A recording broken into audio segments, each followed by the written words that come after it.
Times now Navbharat पर आपका स्वागत है। आपके साथ मैं हूं राकेश पांडे। शाम के 5 बजने वाले हैं। वक्त हो गया है देश के सबसे पसंदीदा डिबेट शो राष्ट्रवाद का। राष्ट्रवाद यानी देश से बढ़कर कुछ नहीं। योगी आदित्यनाथ ने संभल का सच बताया तो विपक्ष घबराया क्यों? संभल में मूर्तियां मिली है, शिवलिंग मिला है, हनुमान जी की प्रतिमा मिली है, जलाभिषेक हुआ है। आगे क्या क्या होगा? आज योगी आदित्यनाथ विधानसभा में जब खड़े हुए बोलने के लिए, उस दौरान वो अपने तल्ख तेवर में थे, तीखे तेवर में थे। विपक्ष ने योगी आदित्यनाथ को संभल पर घेरने की कोशिश की।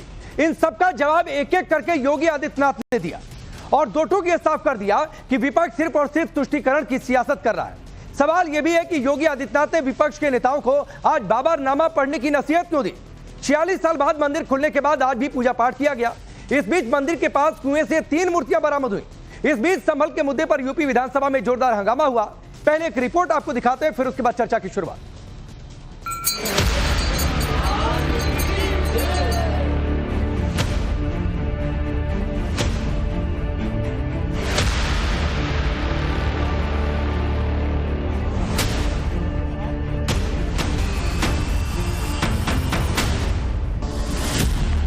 संभल में 46 साल बाद खुले शिव मंदिर में भक्तों का तांता लगा है। आज सोमवार के दिन भक्तों ने भोले बाबा पर जल चढ़ाया। कल रुद्राभिषेक भी किया गया था। आज मंदिर के पास कुएं से खुदाई के दौरान 2 मूर्तियां भी बरामद हुई हैं। मंदिर परिसर की कार्बन डेटिंग से सर्वे कराने की बात तक की जा रही है। इन सबके बीच संभल पर जमकर सियासी हंगामा भी जारी है। यूपी विधानसभा में विपक्ष ने आज सीएम योगी को संभल मुद्दे पर घेरने की कोशिश की तो सीएम योगी ने 2 टूक सुना दिया कि कैसे संभल का माहौल खराब किया गया और कैसे वहां हिंदू मारे गए। संभल में दंगों का जो इतिहास है 1947 से ही प्रारंभ होता है। 1947 में एक मौत होती है। 1948 में 6 लोग मारे जाते हैं। 1958 में भी दंगा होता है। 1962 में भी दंगा होता है। 1976 में भी 5 लोगों की मौत वहां पर हुई थी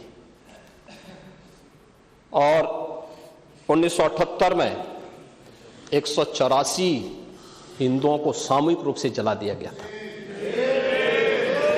184 हिंदुओं को हत्या हुई थी, हिंदुओं की हत्या हुई थी और जलाया भी गया था और 184 हिंदू मारे गए थे वहां।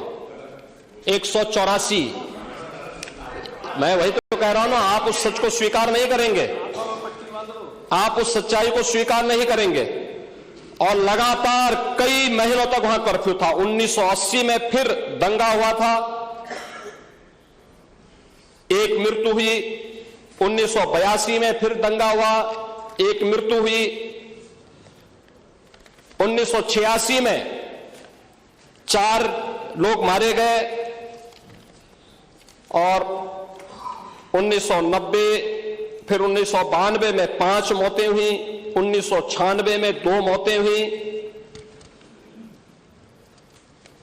ये लगातार इस सिलसिला चलता रहा। 1947 से लेकर के अब तक 209 हिंदुओं की निर्मम हत्या वहां हुई है संभल के अंदर। 209 हिंदुओं की। और एक भी बार किसी ने उन निर्दोष हिंदुओं के लिए कभी 2 शब्द नहीं कहे, उनके प्रति, उन परिवारों के प्रति संवेदना के शब्द नहीं कहे। सीएम योगी ने साफ साफ बता दिया कि कोई भी पत्थरबाज बचेगा नहीं। 1978 से जो मंदिर आज निकल रहा है, 1978 से इन लोगों ने कभी खोलने नहीं दिया उस मंदिर को। जो आज बजरंगबली का मंदिर निकल रहा है, जो वहां पर आज 22 कुएं किसने बंद किए थे? इन 22 कुओं को भी वहां पे बंद किया गया और वहां का माहौल इतना तनावपूर्ण किसने बनाया था? ये पत्थरबाज कौन थे? एक भी गिरफ्तारी बिना साक्ष्य के नहीं हो रही है। और याद रखना, जिसने पत्थरबाजी की होगी, जिसने माहौल खराब किया होगा, उसमें एक भी बचने वाला भी नहीं है। योगी यही नहीं रुके। योगी ने सपा के उपचुनाव में हार के जख्म को कुरेदते हुए पूरे विपक्ष को बाबरनामा पढ़ने तक की सलाह दे डाली। मैं उनसे कहूंगा कि एक बार बाबरनामा का जरूर, वो नहीं जानते। बाबरनामा को जरूर पढ़ें, वो जो बात कही, बाबरनामा को जरूर एक बार पढ़ें आप। योगी हमलावर हैं, सपा को दंगों के इतिहास की याद दिला रहे, पत्थरबाजों को कैसे आगे किया गया ये बता रहे, तो वहीं सपा के मुखिया अखिलेश यादव पहले मंदिर खुलने और अब खुदाई में मूर्ति मिलने पर सवाल उठा रहे। हम लोग खोदने वाले लोग नहीं हैं। इतिहास को, जिन इतिहास के पन्नों में कुछ खराब चीज़ें नहीं खोदना चाहते हैं।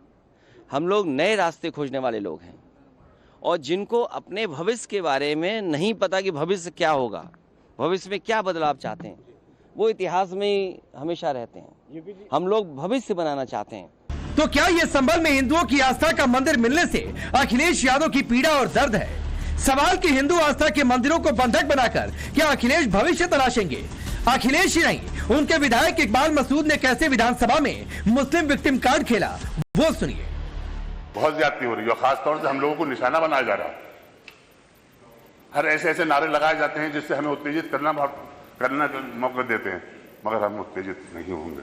हमसे अगर इतनी परेशानी है तो मुसलमानों को वोट का हक छीन लीजिए, आप मत दीजिए, मगर ये भी नहीं कर सकते आप ये भी नहीं कर सकते। क्यों? फिर लड़क गए कैसे, फिर वोट कैसे लेंगे हिंदू मुस्लिम मगर किए, इसलिए आप ये काम करें। आप पश्चिम में जाएंगे, पता नहीं आप कैसे हैं, आपके पूर्वज भी हो सकता है, और पश्चिम उत्तर प्रदेश के हमारे सभी लोग अपने सामान्य संबोधन में राम राम ही कहते हैं। तो जय श्री राम कहां से सांप्रदायिक संबोधन हो गया? कहां से सांप्रदायिक संबोधन हो गया? हमारे यहां हम जगते हैं, राम ही राम बोलते हैं, मिलते हैं, राम राम का संबोधन होता है, और अंतिम यात्रा में विदा करते हैं तब भी राम नाम सत्य है ही बोलते हैं। संभल पर सियासी माहौल तो गर्मा ही रहा, मुस्लिम परस्त सियासी खेल भी चल रहा, लेकिन इन सबके भी तथाकथित मौलाना भी आग बबूला दिखे।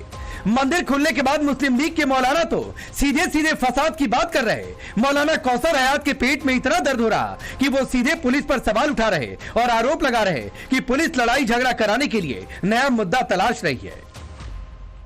अभी जिस तरह क्या नाम, एक मंदिर उन्होंने खोज लिया और मंदिर में जाकर खोज के उसे ऐसा, वो मंदिर को अब 40 साल से बंद पड़ा था, तो अब पुलिस ने क्यों खुलवाया, ये एक सवाल है। अगर वो 40 साल से कोई मंदिर बंद पड़ा था तो मंदिर वाले हो सकते, मंदिर के लोग आते, मंदिर के लोग खोलते, मंदिर वाले कुछ करते। सीओ वहां का खुद अपने हाथों से सफाई कर रहा है, तो पुलिस एक और इशू तलाश कर रही है, पुलिस इशू पैदा कर रही है वहां पर लड़ाई झगड़े के लिए। मैं इस बारे में पुलिस की बहुत सख्त मजम्मत करता हूं, निंदा करता हूं कि पुलिस इस मामले में को बढ़ाने, लड़ाई को और झगड़े को बढ़ाने के लिए काम कर रही है। आखिर मंदिर को खोलने की क्या जरूरत है? जो मंदिर 40 साल से बंद पड़ा था उसको क्यों खोला गया? पुलिस इसका जवाब दे। आज अगर ये जुल्म करेंगे तो हमेशा इनकी सरकार नहीं रहेगी, ये भी आप लिख कर रख लीजिए। सरकार बदलेगी, और जब सरकार बदलेगी तो ये जिसने क्या नाम आज अधिकारी इस तरह की हरकतें कर रहे हैं, ये भी फिर कल को क्या नाम निशाने पर आएंगे। ये वही मौलाना है जिन्होंने यूसीसी के खिलाफ एक दिन पहले जहर उगला और बहुसंख्यक आतंकवाद की बात कही। यहाँ पर हमें ये दिखाई दे रहा है एक तरह से कि आज वो अपनी अक्सरियत की बिना पर उन्हें मेजोरिटी मिली हुई है और अपने वो पार्टी प्रोग्राम के तहत जो एंटी मुस्लिम उनके जहन है, उस एंटी मुस्लिम जहन के साथ वो काम कर रहे हैं। और इसको मैं बहुत साफ सफाई से एक नाम देता हूं, जिस तरह उन्होंने सेकुलर यूसीसी का नाम दिया है, मैं कहता हूं ये बहुसंख्यक आतंकवाद है। सवाल ये भी कि क्या संभल में मंदिर का सच बाहर आया तभी सपा और मौलाना अकबबुला हो गए। सवाल ये भी है कि हिंदू आस्था पर सवाल खड़े कर क्या मौलाना मुसलमानों को भड़काने और उकसाने का काम कर रहे। सबसे बड़ा सवाल, बहुसंख्यक आतंकवाद की बात करने वाले मौलाना, मंदिर मिलने पर चिढ़ने वाली सपा के नेता कभी पत्थरबाजों और दंगाइयों के खिलाफ कुछ बोल पाएंगे? ब्यूरो रिपोर्ट, टाइम्स नाउ नव भारत। तो चलिए, आपने ये रिपोर्ट देखी, आपका परिचय पहले मैं आज के मेहमानों से करवाता हूं। शिवम त्यागी स्टूडियो में मौजूद है, भारतीय जनता पार्टी के नेता और प्रवक्ता। आचार्य विक्रमादित्य जी हैं, हिंदू धर्मगुरु। मेहरदीन रंगरेज एमआईएम पार्टी के नेता और प्रवक्ता। तारिक खान है, समाजवादी पार्टी के नेता और प्रवक्ता। हाफिज नूर अहमद अजहरी हैं, मुस्लिम स्कॉलर के तौर पर। आप सभी का बहुत बहुत स्वागत है। तारिक खान, अखिलेश यादव ने कहा कि हम खोदने नहीं रहे, नया रास्ता खोजने वाले लोग हैं। खोदने से इतनी परेशानी क्यों है? क्योंकि कुओं की सच्चाई सामने आ रही है, क्योंकि आज 3 मूर्तियां मिली, क्योंकि 46 साल पुराना मंदिर मिल गया, यह सच्चाई सामने आ गई। 1978 दंगे में क्या हुआ था, यह सच्चाई सामने आ गई। 1947 से अब तक उसी संभल में 200 से ज्यादा हिंदू मारे जा चुके हैं, लेकिन उनकी कभी आवाज आप लोगों ने नहीं उठाई, यह सच्चाई सामने आ गई। अब बोले जवाब देने देंगे। देखिए, मंदिर आपका नहीं है, रस्तोगी परिवार का है, तो रस्तोगी परिवार जो कहेगा वो माना जाएगा, या जो आप कहेंगे वो माना जाएगा। रस्तोगी परिवार ने क्या क्या कहा मैं बताता हूं। उन्होंने कहा 2006 तक हम यहां आते थे, सब चले गए तो हम भी चले गए, मंदिर जैसा वहां था वैसा ही है, जो दीवार उठी थी वो वही लोग उठा के गए थे। उन्होंने कहा कि चाबी रस्तोगी जो फैमिली है उसी के पास थी, उनकी बिरादरी के पास थी, वो चाबी लेकर आए, उन्होंने खोला, वो अंदर गए, ठीक है, और दीवार इन्हीं लोगों ने खड़ी की थी, और मंदिर जैसा था वैसा ही है। तो भाई एक बात बताइए, वहां मंदिर को तो किसी ने तोड़ा नहीं इतने, और 2006 तक ये कह रहे हैं इनके कंट्रोल में था, उसके बाद ये वहां से चले गए, पलायन किया। अच्छा, हिंदुस्तान में कितने दंगे हुए, हर दंगे के बाद लोगों का नुकसान होता। तो अगर बात करनी है तो आप तारिक भाई सुनिए, करीब 1 मिनट आपने बोला, आपने कहा कि मंदिर मेरा नहीं, उनका नहीं, किसी और का नहीं, आपका नहीं सुनिए ना, हाँ नहीं ठीक है, मैं नहीं कह रहा हूं व्यक्तिगत तौर पर आप मेरे लिए बोल रहे हैं, मैं बिल्कुल ही नहीं कह रहा हूं। हाँ सुनिए ना, अरे तारिक खान सवाल सुना करिए, शाही जामा मस्जिद संभल की क्या आपकी पार्टी से बिलोंग करती है, या किसी जितने लोगों ने उस मस्जिद को लेकर आवाज उठाई उससे बिलोंग करती है? नहीं करती है ना। तो उसी तरीके से मतलब मस्जिद के लिए आवाज उठे तो वो ठीक है, अब मंदिर के लिए आवाज उठ गए तो आपको दिक्कत हो गई, फिर आप देखने लगेंगे कि मंदिर किसकी जमीन पर थी, उस मंदिर की जमीन पर मालिकाना हक किसका है, फिर आप ये नहीं बात करेंगे कि कुएं में मूर्ति कहां से चली गई, फिर आप ये नहीं बात करेंगे कि फिर आप ये नहीं बात बोलिए। आप बेवजह उसमें समाजवादी पार्टी को एक पक्ष बनाना चाहते हैं। नहीं मैं पक्ष नहीं बना रहा हूं, आप लोगों ने सर्वे को लेकर सवाल उठाया ना सर, सर्वे को लेकर आप लोगों ने सवाल उठाया, आपको लगा कि सवाल उठाना चाहिए था, आप लोगों ने बोला, तो मंदिर पर कोई बोल रहा है तो आप ये क्यों देखने चलेगा कि मंदिर की जमीन किसके नाम पर है?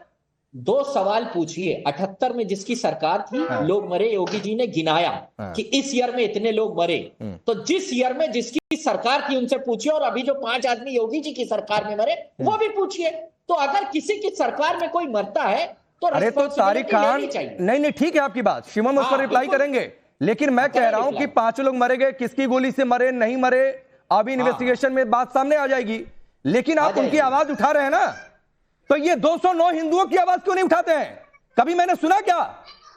और चलिए मैं आपको 30 सेकंड चैलेंज देता हूं तारिक खान, चैलेंज तो देने की नहीं चलिए 30 सेकंड आपको चैलेंज देता हूं, सिर्फ संभल के शिव मंदिर 209 हिंदू मारे गए, अभी तक जो अन्याय हुआ उस पर बोलिए। आपने खा लिया 10 सेकंड, तो आपने खा लिया, आगे से 30 सेकंड देता हूं। 10 साल से क्या झुंझुना बजा रहे थे योगी आदित्यनाथ, आज नौटंकी कर रहे थे लोकसभा वहां विधानसभा में, 10 साल से कहां थे? इतने लोग मरे, तुमने क्या किया? तुम मुख्यमंत्री हो या कहीं झुंझुना लेने के लिए बैठे हो, सिर्फ हिंदू मुसलमान करके वोट लेने के लिए बैठे हो हिंदुओं का? अरे तो तारिक भाई, अगर योगी आदित्यनाथ आपकी नजर में झुंझुना बजा रहे थे तो उससे पहले अखिलेश यादव क्या कर रहे थे? फिर ये सवाल कोई पूछ देगा, उससे पहले मुलायम सिंह यादव जी क्या कर रहे थे? अरे इंक्रोचमेंट था, चारों ओर से ऊंचे ऊंचे घर हैं, किसी को मंदिर दिखता नहीं था, वो तो बिजली चोरी का अभियान चल रहा था, उसमें पता चल गया सच्चाई। अरे भाई, मंदिर खोजने कोई नहीं गया था।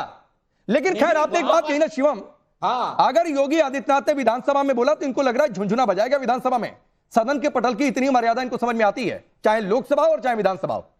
देखिए, मैं एक ही चीज यहां पर इनको कहना चाहता हूं कि जिस तरह की स्थितियां रही हैं और जिस तरह की चीजें निकल कर आ रही हैं, मतलब वो अभी कल परसों ही मैं कहीं पढ़ रहा था कि यहां खुदा वहां खुदा, जहां नहीं खुदा वहां कल खुदेगा, और खुदेगा तो निकलेगा क्या?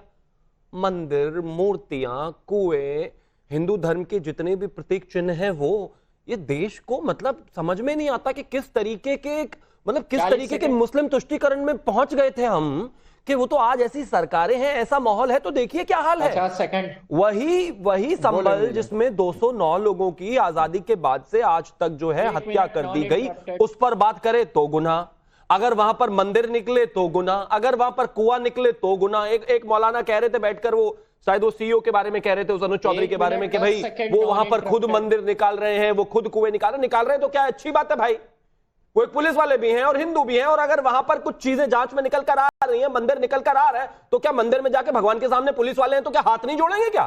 घंटी नहीं बजाएंगे क्या? उसको साफ नहीं करेंगे? हिंदू भी तो है।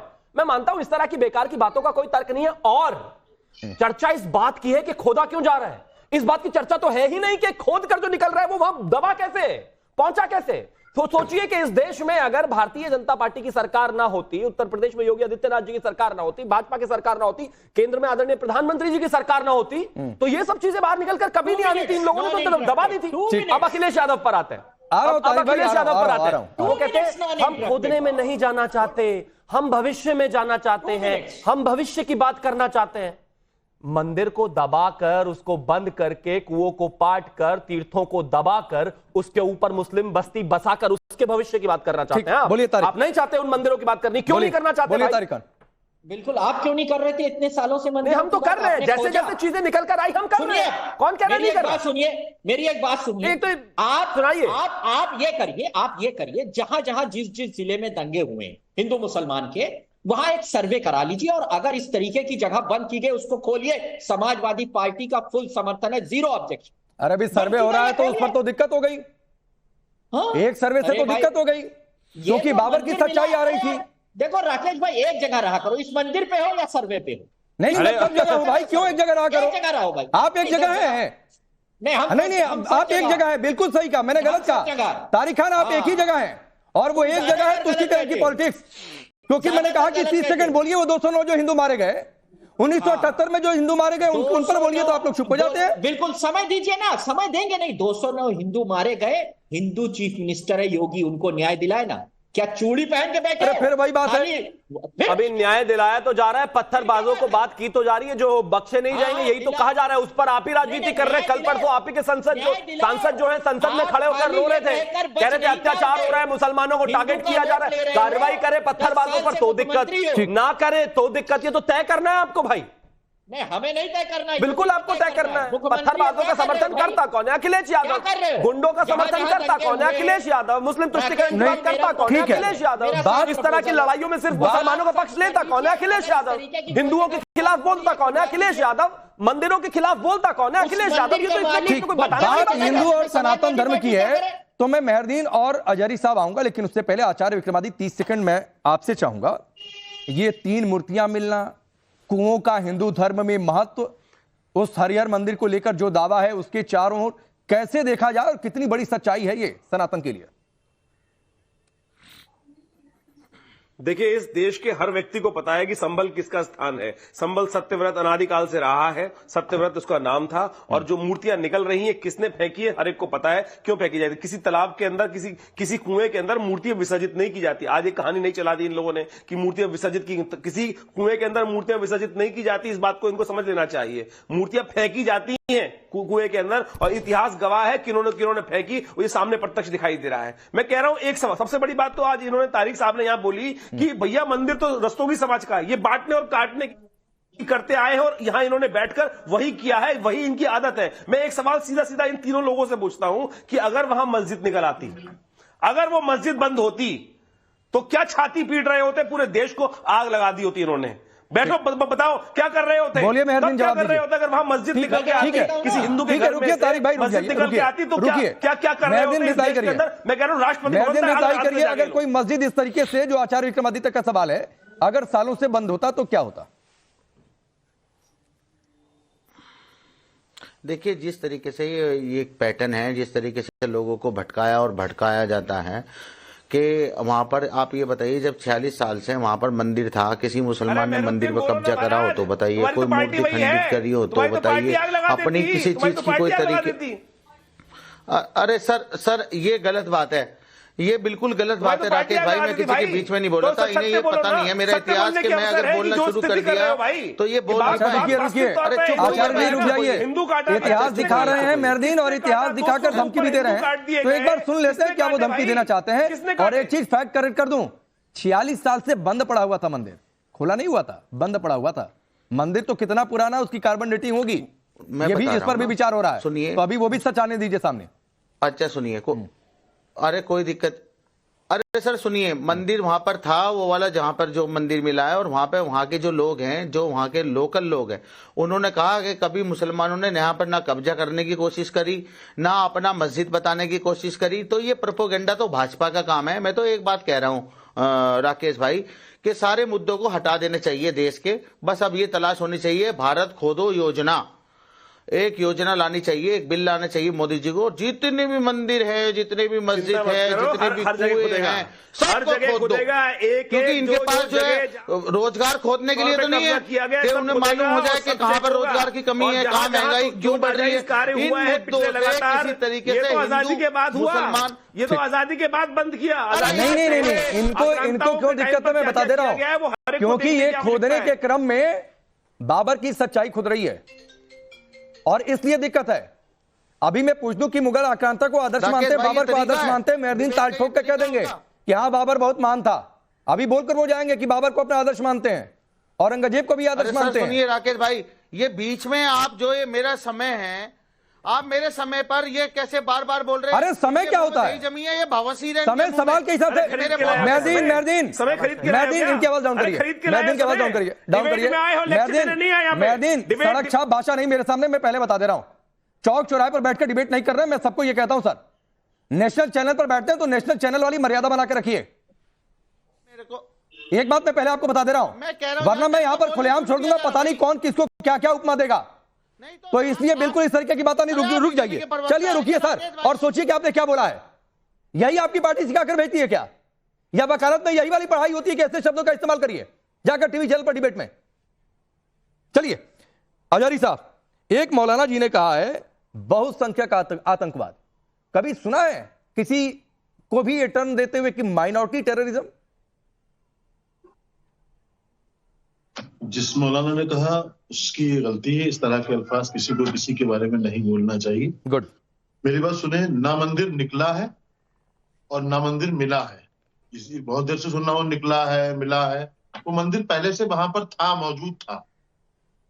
पूरी तैयारी करने से पहले प्रशासन को, डीएम एसपी साहब को, उन हिंदू समाज के लोग जिन्होंने अपने बयानात में ये कहा है कि भाई ये रस्तोगी समाज के लोग हैं, उनके पास चाबी है इसकी, जैसा कि तारिक भाई ने बताया, मैंने भी सुना है उनको बाकायदा।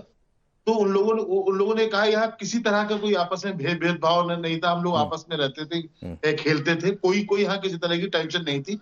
हम यहाँ से सब लोग चले गए तो हम लोग भी चले गए यहाँ से। उन्होंने कहा चाबी भी रस्तोगी समाज के पास है, ये भी कहा उन्होंने। तो डीएम एसपी को और वहां के प्रशासन को पहले उन हिंदू समाज को संभाल लेना चाहिए था, ठीक, कोई प्रोपेगेंडा करने से पहले। आप आचार्य जी 20 सेकंड फिर आप बोल लीजिएगा, 20 सेकंड फिर आप बोल लीजिएगा। एक बात आपको बता दूं, एक बात बता दूं, एक ग्राउंड रिपोर्ट आ रही है। अभी मेरे सहयोगी से मैंने बातचीत की थी तो कई सारे हिंदू किन मजबूरी में भागकर गए थे और कहां कैसे उनको मारा गया था, ये पूरी रिपोर्ट आ रही है। और आप सबको बुलाकर मैं वो रिपोर्ट दिखाकर अगले कई दिन उस पर सवाल पूछूंगा, तैयारी कर लीजिएगा अभी से। मैं आपको बता दे रहा हूं वो रिपोर्ट बिल्कुल आ रही है और वो रिपोर्ट दिखाकर सवाल पूछूंगा, ये भी आपको बता दे रहा हूं। और सुनिए, 25 से 30 हिंदू परिवार थे 1974, कोई अपनी जगह अपनी जमीन ऐसे ही छोड़कर नहीं चला जाता है। आज एक वहां पर हिंदू परिवार नहीं है, उनको हटाया नहीं है। क्या बात करते हो आप?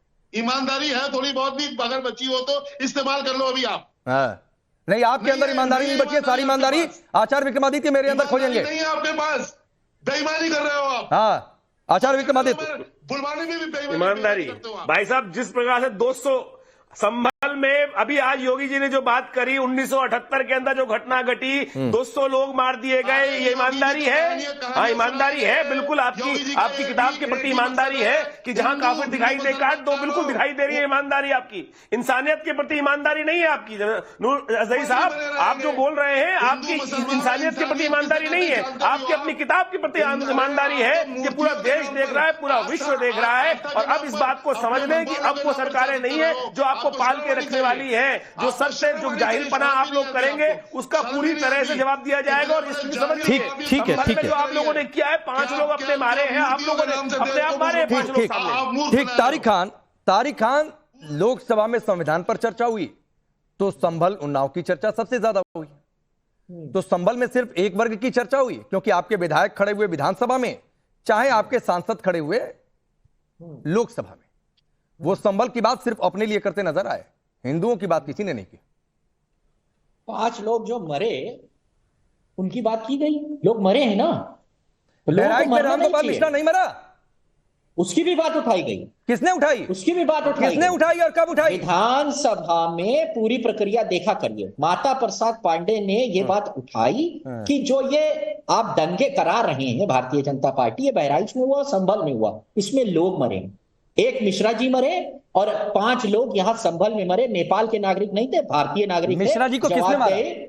जवाबदेही यूपी सरकार की मिश्रा जी को किसने मारा? दंगे की स्थिति कैसे आई, ये रिस्पॉन्सिबिलिटी स्टेट नहीं, मिश्रा जी को किसने मारा?